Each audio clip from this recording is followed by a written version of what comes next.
देश की ताकत तीनों है महान, जवान, किसान और जनता महान। चंदोला झील पर चला कानून का बुलडोजर, आतंकी लिंक, अवैध बस्तियां और अदालत की सख्त चेतावनी, एक खतरनाक मिश्रण। राष्ट्रीय सुरक्षा, अवैध अप्रवासन और न्यायिक हस्तक्षेप के बीच गुजरात का सबसे बड़ा अतिक्रमण हटाओ अभियान।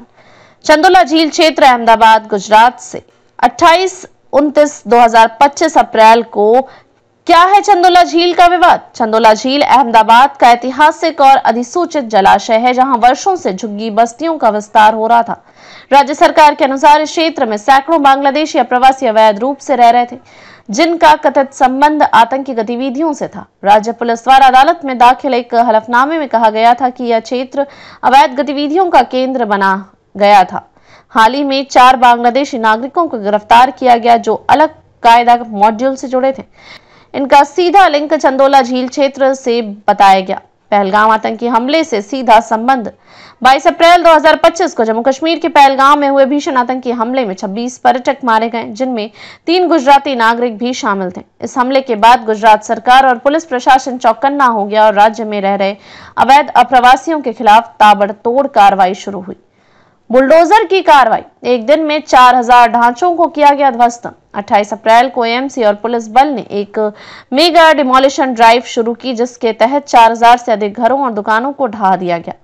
कई पुरुषों को खुले मैदान में इकट्ठा किया गया, उनके पहचान पत्र मांगे गए।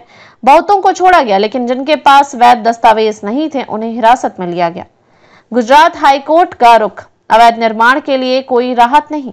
29 अप्रैल को न्यायमूर्ति माउना भट्ट की पीठ के सामने प्रभावितों की ओर से अर्जी दाखिल की गई, जिसमें 2 मुख्य बातें थीं। बिना नोटिस के तोड़फोड़ हुई, पुनर्वास का अधिकार मिलना चाहिए। अदालत ने दोनों दलीलों को खारिज करते हुए कहा, चंदोला झील एक अधिसूचित जल निकाय है और यहाँ किसी भी प्रकार के निर्माण कभी वैध नहीं थे।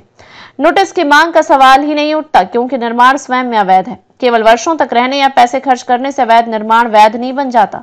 पुनर्वास के लिए व्यक्तिगत आवेदन किया जा सकता है, लेकिन सामूहिक राहत नहीं दी जा सकती। सुप्रीम कोर्ट की गाइडलाइंस और हाई कोर्ट द्वारा किए गए अपवाद। नवंबर 2024 में सुप्रीम कोर्ट ने राज्य सरकारों को स्पष्ट निर्देश दिए थे कि किसी भी तोड़फोड़ से पहले नोटिस देना जरूरी है।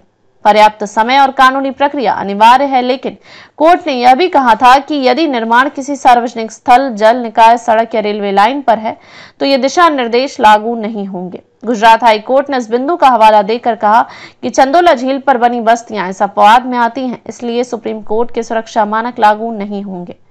न्याय बनाम मानवीय दृष्टिकोण, विरोध और आलोचना। हालांकि अदालत का फैसला कानूनी रूप से मजबूत है, मानवाधिकार संगठन और नागरिक समाज ने इसे सामूहिक सजा बताया है। उनका कहना है कि कई वैध भारतीय नागरिक भी इस कार्रवाई की चपेट में आ गए। बिना पुनर्वास या वैकल्पिक व्यवस्था के घर गिराना अमानवीय है। यह कार्रवाई डर का माहौल बना सकता है। निष्कर्ष, अदालत का स्पष्ट संदेश, कानून से ऊपर कोई नहीं। यह मामला सिर्फ अतिक्रमण या आतंकवाद से जुड़ा नहीं, बल्कि इस सवाल पर रोशनी डालता है कि क्या मानवीय हक तब भी बने रहते हैं जब कोई निर्माण अवैध हो। गुजरात हाईकोर्ट ने संविधान और सुप्रीम कोर्ट के दिशा निर्देशों के आलोक में साफ कहा कि अवैध निर्माण चाहे जिस मकसद से हो, वह वैध नहीं हो सकता। यह मामला अब सुप्रीम कोर्ट में अपील की ओर बढ़ सकता है, जहां पुनर्विचार की गुंजाइश है, खासकर उन लोगों के लिए जो वैध नागरिकता के साथ प्रभावित हुए हैं। यह विशेष रिपोर्ट आपको एआई न्यूज ब्यूरो द्वारा दी जा रही है, जो गहराई से तथ्यों की पड़ताल करता है और खबर को व्यापक सामाजिक और संवैधानिक दृष्टिकोण से रखता है। अधिक अपडेट के लिए लाइक, शेयर और सब्सक्राइब करना न भूलें।